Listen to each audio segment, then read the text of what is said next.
Assalamualaikum warahmatullahi wabarakatuh. Selamat pagi, siang, malam bagi teman-teman semuanya di kelas 3C Sistem Informasi. Di sini kami dari kelompok 6 akan membahas materi terkait etika keprofesian dalam teknologi informasi. Nah, di sini next slide.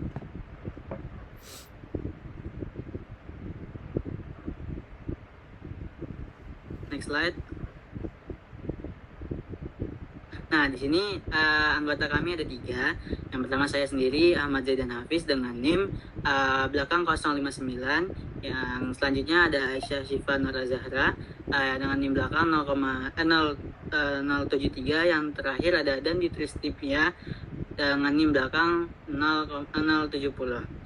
Nah, selanjutnya presentasi akan dilakukan oleh Aisyah Syifa yang akan membahas terkait pengertian etika profesi hingga tujuan dan pemahaman etika profesi.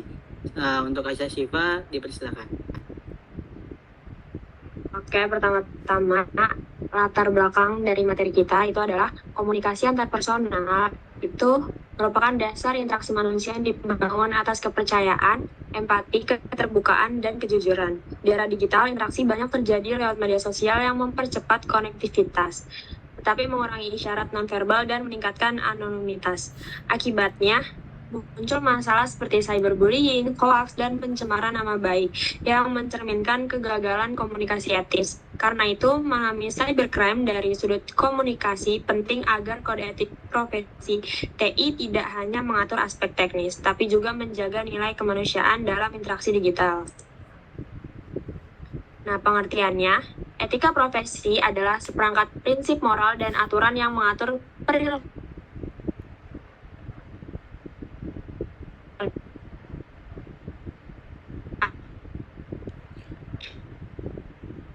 nani, etos, yang berarti watak atau kebiasaan dan berfungsi sebagai pedoman untuk menilai benar salah suatu tindakan.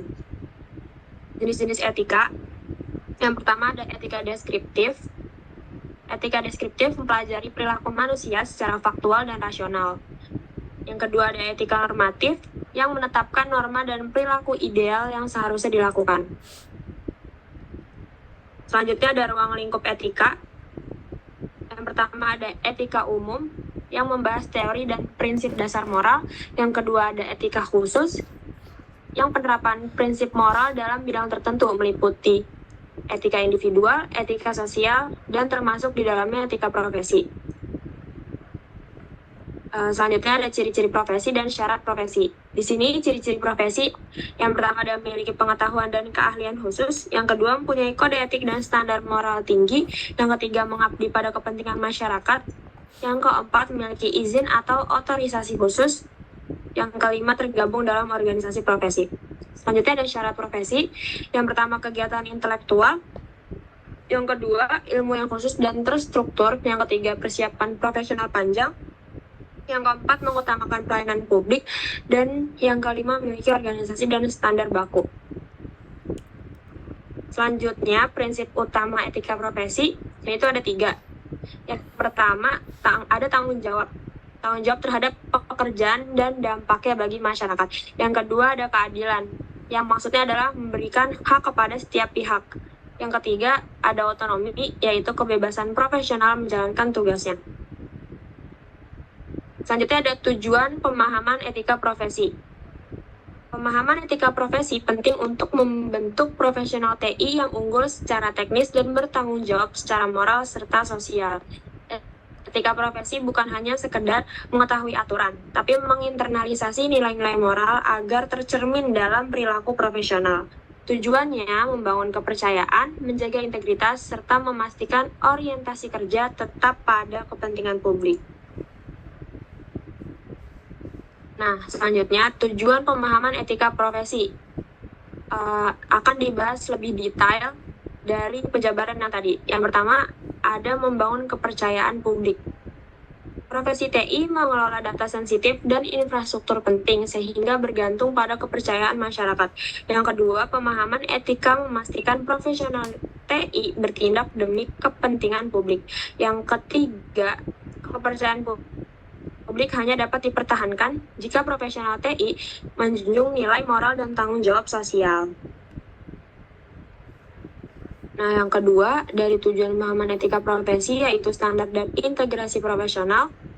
Jabarannya, kode etik menciptakan ukuran perilaku yang konsisten di seluruh bidang TI. Yang kedua, jadi pedoman dalam menilai apakah suatu tindakan seperti pengumpulan data, pengujian software, atau keamanan jaringan etis atau tidak gitu. Terus yang ketiga, itu membekali profesional TI untuk menolak tekanan yang tidak etis. Yang keempat, menjadi landasan moral dalam menghadapi dilema pekerjaan dan menjaga reputasi profesi. Yang ketiga dari tujuan pemahaman etika profesi yaitu orientasi pada kepentingan publik. Yaitu yang pertama, etika mengarahkan profesional TI untuk fokus pada pelayanan publik, bukan semata keuntungan pribadi. Profesional TI dituntut menjalankan tanggung jawab dengan standar moral tertinggi yang memiliki 4 nilai utama, yaitu integritas, objektivitas, kompetensi, dan kerahasiaan. Lalu ada perilaku profesional. Selanjutnya yang keempat dari tujuan pemahaman etika profesi yaitu mencegah pelanggaran dan membentuk perilaku etis. Berikut penjabarannya mencegah pelanggaran etika. Yang pertama, banyak pelanggaran muncul karena kurang pemahaman, bukan niat jahat. Yang kedua, etika membantu mengenali dilema seperti bias algoritma AI, pelanggaran privasi data, serta keamanan cyber yang lemah. Yang ketiga, membentuk perilaku etis. Pemahaman etika yang baik sama dengan perilaku profesional yang baik. Profesional TI dengan kesadaran etis tinggi akan bertindak benar dan bertanggung jawab dalam praktik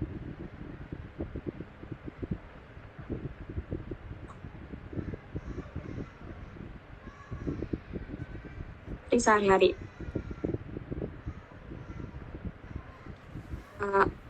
Selanjutnya. Nah, selanjutnya kita akan masuk ke pembahasan terkait kode etik dan di dunia teknologi informasi. Nah, ini tuh penting. Mengapa penting? Karena kesadaran etis itu seiring pesatnya perkembangan teknologi akan selalu berkembang gitu. Next slide. Nah, definisi dan tujuannya. Pertama, kita akan membahas terkait definisi. Nah, definisi dari kode etiknya itu seperangkat aturan, prinsip, moral, dan pedoman perilaku yang mengatur tanggung jawab profesional TI atau SI. Nah, tujuannya itu mengatur hubungan profesional terhadap masyarakat, organisasi, dan dirinya sendiri. Nah, menurut Zarkashi, salah satu sumber yang kami ambil pada tahun 2023, kode etik adalah kumpulan nilai dan norma yang dijadikan acuan agar tidak merugikan pihak lain serta tetap menjunjung tinggi tanggung jawab sosial dan moral. Next slide. Nah, ini salah satu asosiasi atau organisasi yang menaungi kode etik tersebut. Namanya Association for Computing Machinery. Nah, ini adalah perkumpulan terpelajar internasional untuk para peneliti dan pakar dalam bidang komputasi yang berbasis di Amerika Serikat. Didirikannya pada tahun 1947 dengan memegang 4 prinsip kategori utama kode etik ACM pada tahun 2018. Yang pertama, pilar 1. Kontribusi terhadap kesejahteraan masyarakat. Teknologi harus digunakan untuk meningkatkan kualitas hidup manusia. Yang kedua, yaitu pilar 2, menghindari bahaya. Profesional TI tidak boleh menciptakan sistem yang berpotensi membahayakan manusia atau lingkungan. Yang ketiga, yaitu pilar 3, kejujuran dan keadilan. Selalu bersikap jujur, adil, dan menghormati hak orang lain, menghindari diskriminasi. Nah, yang terakhir yaitu pilar keempat, tanggung jawab profesional, yaitu menjaga reputasi profesi dan memperbarui pengetahuan atau kompetensi secara berkelanjutan. Next slide.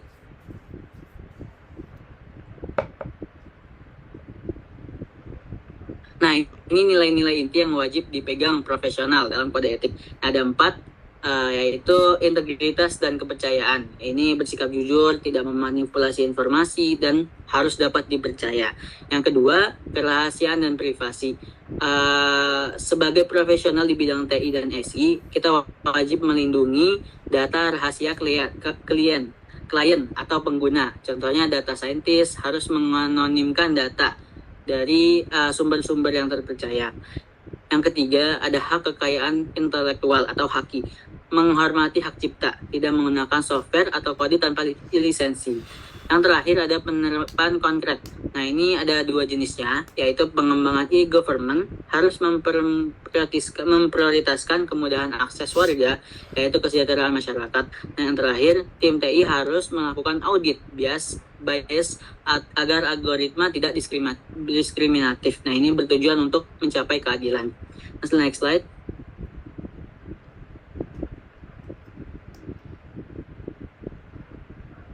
Nah, ini peran kode etik di Indonesia. Nah, asosiasi di Indonesia sendiri ada Aptikom dan ID Sirti. Nah, organisasi Indonesia itu mengadaptasi nilai-nilai etika global sesuai konteks nasional. Nah, perannya apa sih? Nah, ini berfungsi sebagai kontrak sosial antara profesional TI dengan masyarakat dan negara. Kewajiban etis di Indonesia yaitu transparansi dalam pengelolaan data publik, keadilan dalam akses teknologi, menjaga keamanan nasional, dan kepatuhan terhadap UU ITE. Nah, kesimpulannya, keputusan teknis harus mempertimbangkan dampak luas terhadap sosial, ekonomi, dan keamanan negara. Next slide. Oke, di bab selanjutnya, di subbab selanjutnya, yaitu adalah pelanggaran etika dan kode etik di dunia SI dan TI. Nah, tindakan atau kelalaian yang menyimpang dari prinsip kode etik, norma, regulasi, atau hukum yang berlaku. Next slide.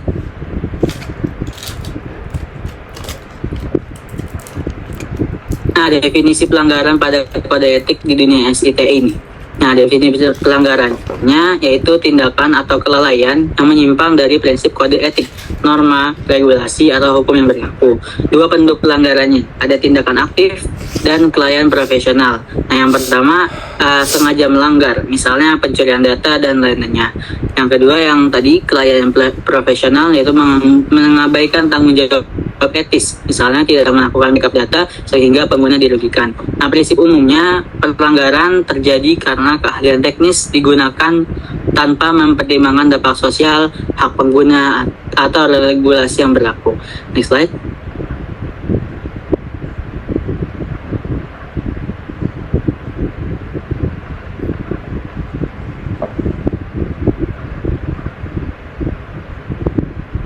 Nah, selanjutnya kategori pelanggaran umum di dunia digital. Nah, ada 6 poin. Yang pertama, pelanggaran privasi dan kerahasiaan, akses tidak sah atau penyebaran data pribadi atau rahasia. Yang kedua, ada pembajakan atau pelanggaran haki, penggunaan software tanpa lisensi atau menyalin kode sumber tanpa izin. Yang selanjutnya, ada kejahatan cyber seperti hacking, penyebaran malware atau virus, dan sabotase sistem. Yang selanjutnya, ada manipulasi data, yaitu pengubahan data klien atau organisasi agar tampak lebih baik. Nah, itu sepertinya pemalsuan laporan seperti itu. Nah, yang selanjutnya ada ketidakjujuran profesional, yaitu klaim potensi yang sudah salah atau menyembunyikan konflik kepentingan. Nah, yang terakhir ada diskriminasi algoritma, sistem AI yang dirancang dengan bias terselubung sehingga merugikan kelompok tertentu. Next slide.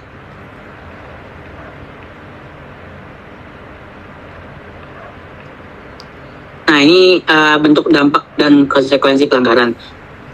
Yang pertama ada finansial, kerugian besar pada organisasi, denda, downtime, dan kerugian materi pengguna, seperti pencurian data.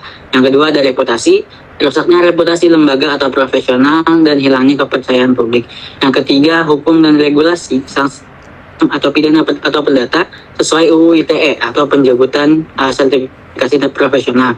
Yang ada dampak sosial, terancam privasi, memicu ketidakadilan sosial, diskriminasi algoritmik. Yang kesimpulannya, setiap pelanggaran harus dipahami sebagai ancaman serius yang merusak stabilitas sistem informasi modern. Selanjutnya yaitu faktor pemicu dan upaya pencegahan. Penyebab pelanggarannya itu ada 4, kurangnya kesadaran atau pendidikan etis di kalangan profesional TI. Selanjutnya ada tekanan bisnis untuk mengejar keuntungan tanpa mempertimbangkan etika. Yang keempat, yang ketiga ada perkembangan teknologi lebih cepat dan dari regulasi yang ada. Yang terakhir, kurangnya pengawasan dan penegakan kode etik dalam organisasi. Nah, upaya pencegahannya yaitu adalah edukasi etika, pelatihan rutin dan pendidikan etika di kurikulum SITI. Selanjutnya ada audit etika, penerapan audit keamanan dan audit bias algoritma secara berkala. Nah, selanjutnya yang ketiga, privasi by design. Membangun sistem yang mengutamakan privasi dan transparansi sejak awal desain. Next slide.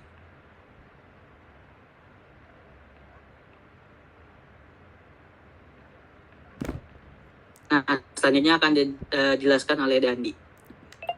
Baik, poin selanjutnya adalah etika dan teknologi. Jadi etika profesi dalam bidang teknologi informasi memiliki karakteristik yang berbeda dibandingkan dengan etika pada umumnya. Nah, perbedaannya terletak pada peran dan tanggung jawab profesional di bidang tersebut.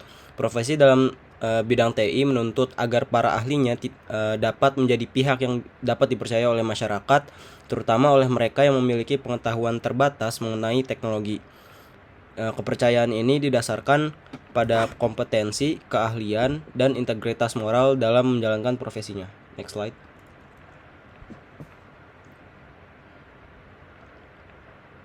Nah, ada berbagai macam permasalahan etika dalam teknologi informasi. Yang pertama adalah permasalahan mengenai privasi dan keamanan data. Jadi di era digital yang terus berkembang, hak atas privasi semakin relevan dan penting karena data pribadi telah menjadi salah satu aset yang paling berharga bagi suatu individu maupun organisasi. Informasi pribadi seperti nama, alamat, nomor telepon, dan data keuangan kini sering menjadi sasaran penyalahgunaan oleh pihak yang tidak bertanggung jawab. Salah satu penyebab utama lemahnya perlindungan data pribadi di Indonesia adalah karena rendahnya kesadaran masyarakat akan pentingnya menjaga privasi digital. Di Indonesia sendiri masih banyak individu yang masih menggunakan kata sandi yang lemah, memberikan informasi pribadi di media sosial tanpa adanya pertimbangan, dan kurangnya pemahaman tentang resiko dari penggunaan situs atau aplikasi yang tidak terpercaya. Next slide. Nah, yang kedua adalah berita palsu atau hoax. Jadi, hoax adalah berita atau pernyataan berisi informasi palsu yang sengaja disebarkan untuk menimbulkan kehebohan, ketakutan, atau menyesatkan cara berpikir masyarakat. Jika dulu hoax menyebar melalui misalnya dari SMS atau email, kini lebih banyak beredar di media sosial seperti Instagram, Facebook, X atau Twitter, dan WhatsApp. Berita palsu mudah menarik perhatian karena sering memuat isu hangat yang memicu emosi seperti kemarahan, rasa takut, atau penasaran. Kemudian ada ciri-ciri umum berita hoax. Yang pertama, ada judul yang bersifat provokatif atau sensasional, yang biasanya judul ini dibuat untuk memancing emosi pembaca. Yang kedua, menggunakan foto atau gambar dengan keterangan yang menipu. Dan yang ketiga, media penyebaran hoaks seringkali dibuat menyerupai tampilan media besar yang sudah terverifikasi baik dari segi nama, logo, maupun tata letak beritanya. Next slide. Permasalahan yang ketiga adalah ujaran kebencian atau hate speech. Dunia maya atau cyberspace memberikan kebebasan bagi banyak individu untuk berkomunikasi dan mengekspresikan pendapat. Namun, kebebasan ini sering disalahgunakan untuk menyebarkan pesan, komentar, atau ujaran yang bersifat kebencian. Nah, fenomena ini kemudian disebut sebagai ujaran kebencian daring atau online hate speech, yaitu bentuk komunikasi yang menyerang atau merendahkan seseorang maupun suatu kelompok berdasarkan ras, etnis, agama, jenis kelamin, orientasi seksual, kebangsaan, ataupun pandangan politik. Nah, ujaran kebencian di dunia maya kemudian menjadi ancaman serius karena dapat memicu konflik sosial, menumbuhkan intoleransi, dan merusak keharmonisan antar kelompok masyarakat. Penyebarannya terbilang sangat cepat di ruang digital, sehingga dampaknya pun meluas dengan begitu cepat. Contoh yang umum ditemui meliputi ujaran kebencian terhadap agama, rasisme, perbedaan politik, serta ekspresi kebencian terhadap suatu kelompok atau komunitas tertentu. Next slide.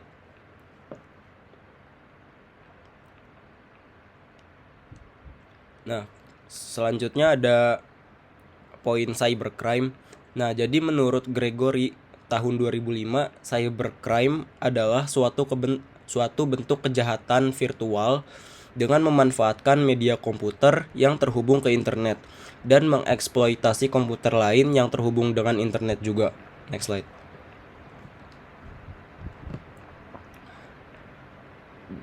Di sini ada jenis-jenis cybercrime. Yang pertama yaitu hacking. Nah, hacking ini merupakan salah satu bentuk kegiatan cybercrime, meskipun pada awalnya memiliki tujuan yang baik dan mulia, yaitu untuk menguji, memperbaiki, dan memperkuat sistem keamanan yang telah dibangun. Namun, seiring dengan perkembangan waktu, kegiatan hacking banyak disalahgunakan untuk kepentingan yang merugikan pihak lain. Penyalahgunaan ini tidak terlepas dari pesatnya pertumbuhan pengguna internet, di mana semakin luasnya pemanfaatan teknologi informasi turut diikuti oleh meningkatnya penyalahgunaan kemampuan hacking untuk tujuan yang tidak etis maupun ilegal. Seseorang yang melakukan aktivitas hacking disebut dengan hacker. Next slide.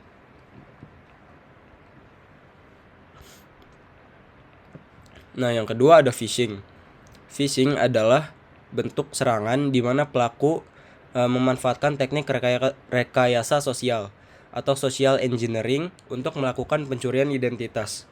Serangan ini biasanya dilakukan dengan mengirimkan email palsu yang menyerupai situs resmi seperti bank, situs lelang, ataupun layanan pembayaran online dan mengarahkan korban ke halaman web palsu yang dirancang sangat mirip dengan situs aslinya. Tujuan utama dari phishing adalah untuk mengumpulkan informasi pribadi dan sensitif seperti nama pengguna, password atau kata sandi, nomor kartu kredit, hingga data keuangan dengan cara menyamar sebagai entitas resmi di dunia maya. Ciri khas phishing di antara lain adalah adanya penyamaran terhadap suatu lembaga atau pihak resmi.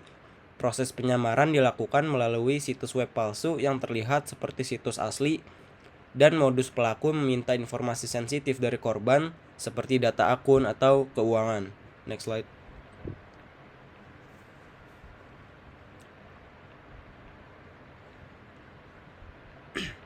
Yang ketiga ada child pornography. Jadi pornografi daring ilegal atau illegal online pornography melibatkan partisipasi anak di bawah umur dalam aktivitas seksual di dunia maya. Beberapa bentuk aktivitas ilegal ini meliputi eksploitasi anak dalam produksi pornografi, pertunjukan seksual atau sex exhibition, ada cybersex, prostitusi, perbudakan seks, distribusi gambar dan video, obrolan daring atau chat, situs kencan, webcam child sex tourism atau WCST, penggunaan sex toys, layanan phone sex, dan pertunjukan seksual daring atau sex shows. Para pelaku pornografi sering menggunakan perangkat lunak digital untuk menggabungkan gambar atau video yang melibatkan anak-anak. Teknik ini dikenal sebagai morphing. Next slide.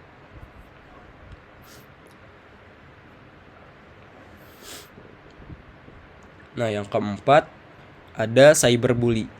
Jadi cyberbullying ini adalah tindakan mengirim atau memposting teks maupun gambar yang bersifat menyakiti, menghina, atau kejam dengan memanfaatkan internet.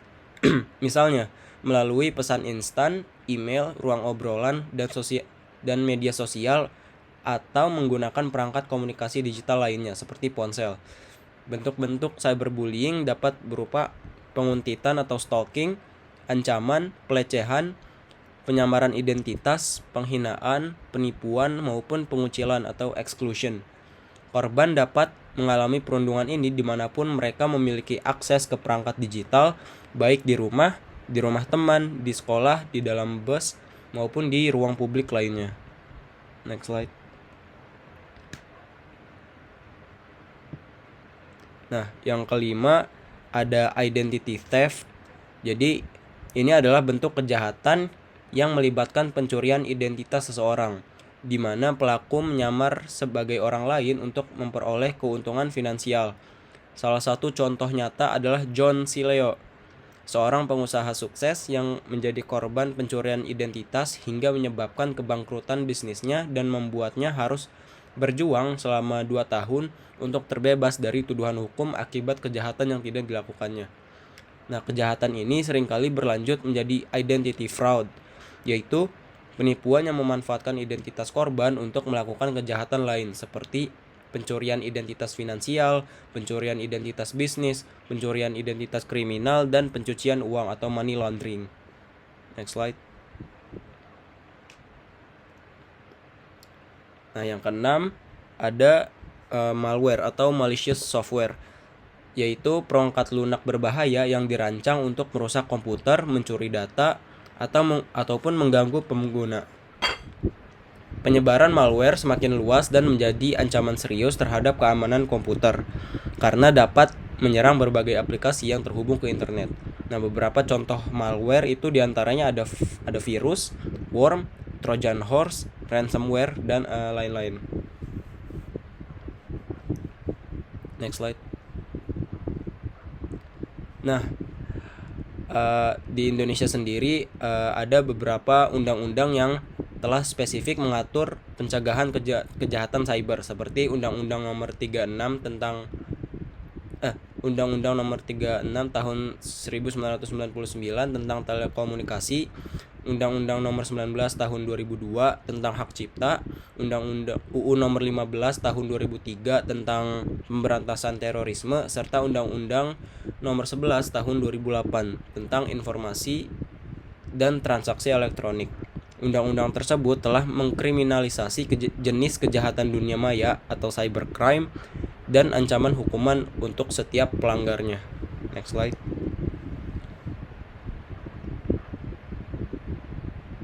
Nah, tindakan yang diatur dalam undang-undang yang pertama adalah tindakan pelanggaran kesusilaan.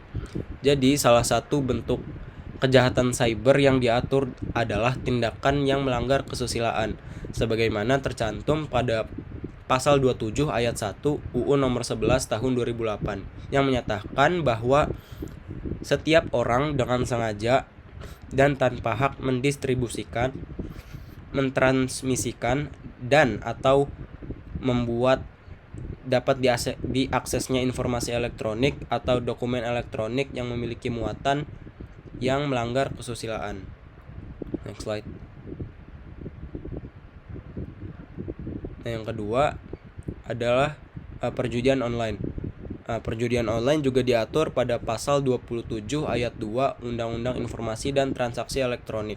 Dalam peraturan ini juga sama disebutkan bahwa setiap orang dengan sengaja dan tanpa hak membagikan atau menyebarkan atau membuat dapat diaksesnya informasi elektronik, dokumen elektronik yang mempunyai muatan perjudian. Next slide.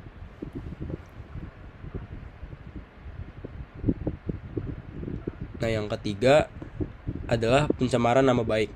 Pencemaran nama baik ataupun penghinaan di dunia maya merupakan larangan yang diatur pada pasal 27 ayat 3 UU Nomor 11 tahun 2008 yang berbunyi, setiap orang dengan sengaja dan tanpa hak membagikan, menyebarkan, membuat dapat diaksesnya informasi elektronik atau dokumen elektronik yang mempunyai muatan penghinaan atau pencemaran nama baik. Next slide. Yang keempat adanya penyebaran hoaks. Nah, penyebaran berita palsu atau hoaks juga diatur dalam pasal 28 ayat 1 UU Nomor 11 tahun 2008 tentang informasi dan transaksi elektronik atau UU ITE. Pasal tersebut menyatakan bahwa setiap orang dengan sengaja dan tanpa hak menyebarkan berita bohong atau menyesatkan yang mengakibatkan kerugian bagi konsumen dalam transaksi elektronik. Next slide. Nah, yang kelima adanya akses ilegal. Akses ilegal juga diatur dalam UU Nomor 11 tahun 2008 dalam pasal 30 yang mengatur sebagai berikut. A. Setiap orang yang dengan sengaja dan tanpa hak atau secara melawan hukum mengakses komputer atau sistem elektronik milik orang lain dengan cara apapun. B. Setiap orang yang dengan sengaja dan tanpa hak mengakses sistem elektronik dengan tujuan memperoleh informasi elektronik atau dokumen elektronik. C. Setiap orang yang dengan sengaja, tanpa hak, atau secara melawan hukum melanggar, menerobos, melampaui, atau menjebol sistem pengamanan komputer atau sistem elektronik. Next slide. Baik, untuk bagian kesimpulan, yang pertama, TI ini mengubah cara kita berkomunikasi. Nah, teknologi informasi sekarang menggantikan interaksi tatap muka dengan meningkatkan anonimitas dan mengurangi isyarat nonverbal. Yang kedua, adanya tantangan etis. Nah, pergeseran ini kemudian memunculkan tantangan etis serius seperti cyberbullying, phishing, penyebaran hoaks, dan penyemaran nama baik. Nah, yang ketiga adalah akar pelanggaran. Nah, pelanggaran sendiri adalah kegagalan profesional dan pengguna dalam menjaga prinsip komunikasi dasar seperti kejujuran, kepercayaan, dan empati. Dan yang keempat, peran kode etik dalam profesi TI ini berfungsi sebagai landasan atau pedoman moral vital yang menekankan tanggung jawab sosial, keadilan, kesetaraan, dan perlindungan privasi dan keamanan pengguna. Dan yang kelima, tujuan akhirnya penerapan kode etik yang konsisten penting untuk membangun kepercayaan publik, menjaga integritas profesi, dan memastikan teknologi ini digunakan demi kemaslahatan bersama. Next slide.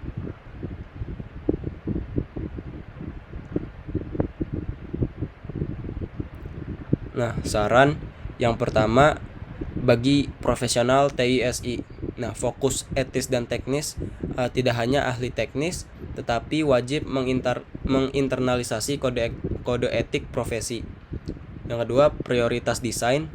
Nah, jadi harus memprioritaskan keamanan data, privasi pengguna, dan juga dampak sosial dalam setiap pengembangan sistem. Yang ketiga, kesadaran dilema. Untuk profesional TISI harus aktif meningkatkan kesadaran akan potensi dilema etis dalam pekerjaan sehari-hari. Yang saran yang kedua adalah untuk institusi pendidikan. Nah, institusi pendidikan harus memperkuat materi dan mata kuliah etika profesi TISI secara komprehensif dan menggunakan studi kasus nyata tentang pelanggaran etika dan cybercrime untuk melatih analisis etis mahasiswa. Yang ketiga, untuk organisasi dan perusahaan harus membangun budaya kerja etis melalui kebijakan yang jelas dan pelatihan berkala. Dan juga untuk organisasi dan perusahaan harus mengimplementasikan prinsip privacy by design dan lakukan audit etika serta keamanan sistem secara rutin. Dan yang keempat, bagi masyarakat dan pengguna teknologi atau konsumen harus meningkatkan literasi digital dan kemampuan berpikir kritis untuk menghindari phishing dan hoax. Dan juga untuk masyarakat harus menumbuhkan kesadaran akan pentingnya menjaga privasi data pribadi dan berperilaku etis di dunia maya. Dan yang terakhir, saran untuk pemerintah dan regulator. Jadi pemerintah ini harus melakukan kajian dan pembaruan regulasi, contoh UU ITE, agar selalu relevan dengan perkembangan teknologi. Dan juga harus menggencarkan kampanye edukasi mengenai etika digital, keamanan cyber, dan hak pengguna teknologi informasi. Oke, baik. Terima kasih ya teman-teman dan Ibu dosen atas perhatiannya yang sudah menyimak materi kita dari awal hingga akhir.